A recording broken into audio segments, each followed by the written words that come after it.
சொல்றேன்னா, யாரும் பார்க்காம தானே ஜெபம் பண்ணீங்க,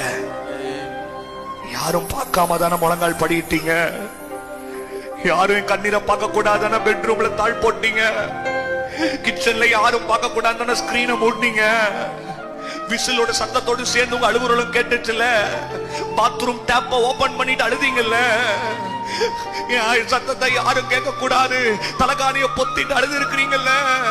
வாசப்படியில் உங்க கணவனை அனுப்பி விட்டுட்டு மறுபடியும் திரும்பி தாழ் போட்டு வந்து அழுது இருக்கிறீங்கல்ல. நிறைய ஆண்கள் நம்மள வாகனத்துல போகும்போது, வீட்டை விட்டு தூரமா இருக்கும் போது மனசுக்குள்ள எப்படி ஃபீஸ் கட்ட போறேன், எப்படி என் குடும்பத்தை கரை சேர்த்த போறேன், எப்படி கேவலப்படுத்தின வாசலுக்குள்ள அந்த கல்யாணத்துல கேவலப்படுத்தினாங்க, அந்த காதவுத்துல கேவலப்படுத்தினாங்க, என் சபைக்குள்ளேயும் கேவலப்படுத்தினாங்க, எப்படி எங்கெல்லாம் உயர்ந்து காட்ட போறேன்னு யாருக்கும் தெரியாம தான் இருந்தீங்க. தெரியாத உங்களை இயேசு அறிந்தபடியால் எல்லாரும் அறிந்த கர்த்தரான மேன்மை உள்ள காரியமாய் கர்த்தர் யாராவத்தையும் கொண்டு உன்னை வெளியே கொண்டு வர வைக்க முடியும். யாரும் அறியாத கொப்பேரி மரத்தை வச்சு ஒரு ஊரையே காப்பாற்ற முடியும்னா, யாரும் அறியாம ஜெபிச்ச உன் ஜெபம், யாரும் அறியாம வடித்த உன் கண்ணீரை இயேசு வெளியே கொண்டு வந்து முத்திரை மோதிரமாய்